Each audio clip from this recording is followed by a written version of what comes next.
Airport जो होता है उसमें सबसे जरूरी चीज होता है रनवे। रनवे होता है जिसपे जहाजें क्या होती हैं, लैंड करती है, इसी पे लैंड करेगी और टेक ऑफ करेगी। ज्यादातर जो छोटे रनवे होते हैं वो एक ही रनवे होते हैं, इसी पे लैंड करेगी और इसी पे टेक ऑफ करे। लेकिन जो बड़े शहर होते हैं उसका रनवे जो होता है लैंडिंग के लिए अलग होता है, टेक ऑफ के लिए अलग होता है।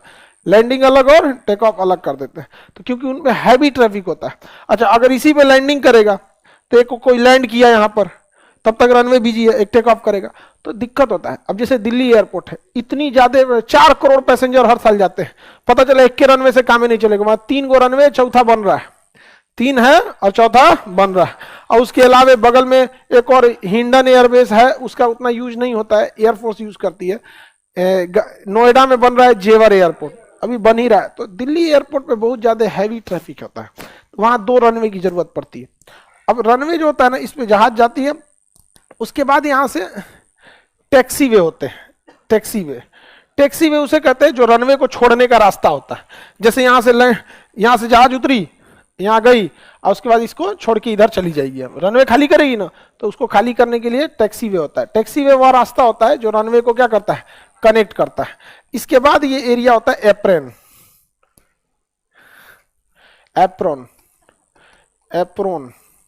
एप्रोन एरिया होता है जहां जहाजें खड़ी रहती हैं।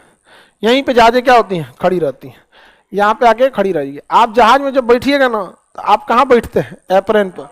जहाजें खड़ी रहती हैं, सवारी कहाँ बढ़ती है, एप्रोन, और उतारती है कहाँ पे, एप्रोन पर। उसके बाद कहाँ चली जाती है, ये अप्रोच, ये छोटा सा टैक्सी वे तो इसमें कई रनवे पे तो होता ही नहीं टैक्सी वे, ये तो बस ऐसे हल्का सा यहाँ दे दिया गया। टैक्सी वे किसी किसी में अलग से दिया जाता है, तो अलग अलग से ऐसे जोड़ने के लिए होता है यहाँ पे भी। तो ये हो गया आपका एप्रोन। जहाज कहाँ खड़ी हो गई, ये हो गया रनवे। एप्रोन से जाएगी टैक्सी वे से रनवे। इधर से उड़ना रहेगा तो इधर से उड़ेगी, और नहीं तो कभी हवा जिधर डायरेक्शन में रहता है, जैसे अगर लैंडिंग करना है तो अपोजिट हवा को देखा जाता है। इधर से हवा आ रही है तो लैंडिंग इधर से करा दिया जाएगा, जल्दी रुक जाएगा। और उड़ाना है हवा इधर से तो कहेगा चल चल चल, तो इधर से उड़ जाएगा। तो डिपेंड करता है, हवाओं का काफी ध्यान रखा जाता है। नॉर्मल हवा रहेगी तो कोई दिक्कत नहीं, लेकिन अगर बहुत तरह का आंधी तूफान है तो इसका जरूर ध्यान रखा जाता है। कोझिकोड जो विमान दुर्घटना हुआ था 2020 में, उसके साथ यही एक लापरवाही हो गई थी। पायलट को रनवे दिखाई नहीं दिया, तो पायलट ने क्या किया ना, रनवे पे ऐसे आया, रनवे पे दिखाई नहीं दिया तो गो अराउंड कर गया। गो अराउंड मतलब घूम के आना। अब गो अराउंड किया जब ऐसे घूम के, रनवे पे से घूम के, तो उसने क्या दिया, टीयर ड्रॉप गो अराउंड। ये बेवकूफी कर दिया एटीसी वालों ने।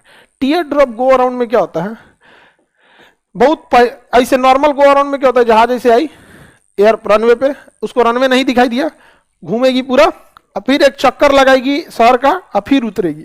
टीयर ड्रॉप में क्या होता है, यहां जाती है ऐसे गया और यहीं से चक्कर लगा के इधर ही उतर जाता है। तो ये एक आंसू की गोला की तरह बना लेता है, ये दिखता है ये बात, इसलिए इसको टीयर ड्रॉप कहते हैं। इसमें दिक्कत क्या होता है ना, डायरेक्शन उलट जाता है। अगर पूरा शहर का चक्कर लगा के आता तो इसी डायरेक्शन से उतरता, और उसको इस बार उसको हल्का अनुभव हो जाता कि ना भैया आपकी थोड़ा ज्यादा नीचे रखना है। टीयर ड्रॉप में क्या होता है कि डायरेक्शन ही आप उलट दिए उसका, और बहुत कम टाइम दिए।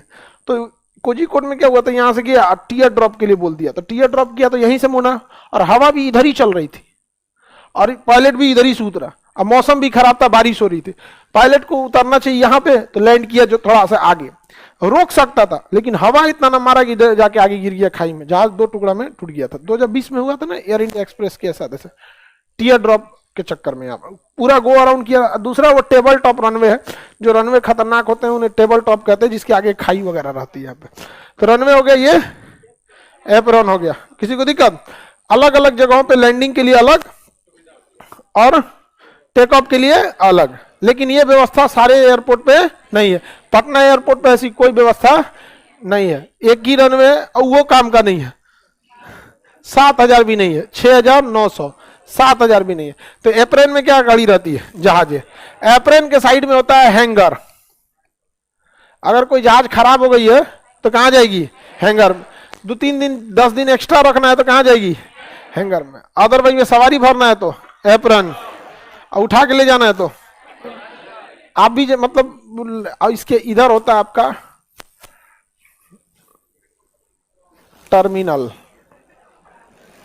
ये कौन सी दूसरा रनवे बना दिया इसको, हाँ टिकट काउंटर इधर होता है टिकट काउंटर, बाहर में ऐसे। एयरपोर्ट में घुसने से पहले निपटा लीजिए अपना, यहाँ पे क्या दिक्कत है, कैसे अंदर जाते हैं, साइड में एक जगह हो जाता है।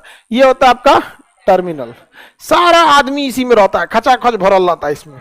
नंबर आएगा तब जाइएगा कहाँ पे, एयरप्लेन पे। तो एयरप्लेन में ना आपको बस में भर भर ले जाएगा, चल चल चल चल चल चल चल चल, अब बस में लेके जाएगा वहां पे। ये पूरा सुंदर रहता है, खूब अच्छा। हाई खेत होता है ये पूरा का पूरा क्या होता है, खेत, कुछ नहीं है, खाली खेत है, पेड़ और भी नहीं मिलेगा, घास उस भी नहीं मिलेगा, छोटा छोटा खेत और खाली सड़क मिलेगा इसे जहाज के लिए, रनवे। तो तीन मेनली कितने हिस्से हो गए, 4, रनवे, टैक्सीवे, एप्रॉन, टर्मिनल। अब इस टर्मिनल में कई फेज होते हैं। सबसे पहले आपको यहाँ पे शुरुआत में घुसिएगा तो आधार कार्ड चेक कर लेगा और टिकट चेक कर लेगा। जरूरी इसलिए रहता है कि जिसकी टिकट है वही आए, जिसके पास वैलिड डॉक्यूमेंट है वही आए, नहीं तो भीड़ लग जाएगा खामा खा में, नहीं तो रेलवे स्टेशन बना देगा, चलो घूमते, जहाज घूमते, वाईफाई।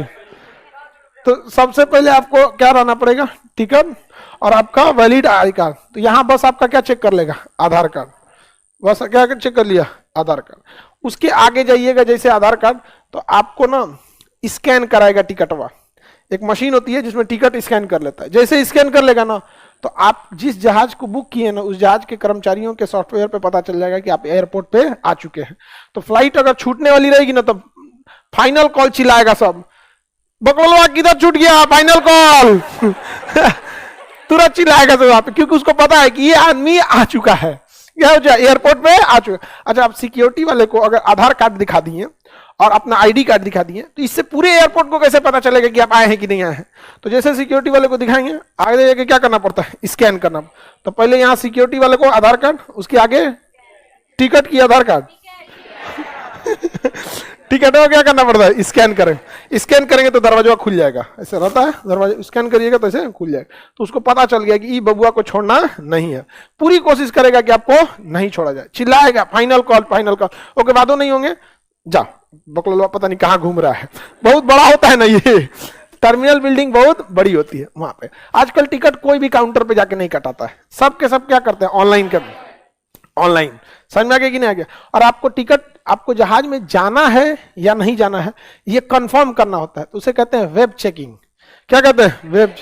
उसमें अपना सीट नंबर कंफर्म कर लीजिए और जाना है कि नहीं जाना है ये कंफर्म कर लीजिए। तो सीट नंबर भी कंफर्म करना होता है। अब यहाँ 2 चेकिंग हो गया, पहला आधार और दूसरा स्कैन। स्कैन हो गए कि हाँ अब आपको जाना है। अब आएंगे तो सिक्योरिटी जांच करेगा। अरे बाप रे, बम बारूद असलहा कुछ भी, चाकू छुरी कैंची एन तेन सब उतरवा देगा।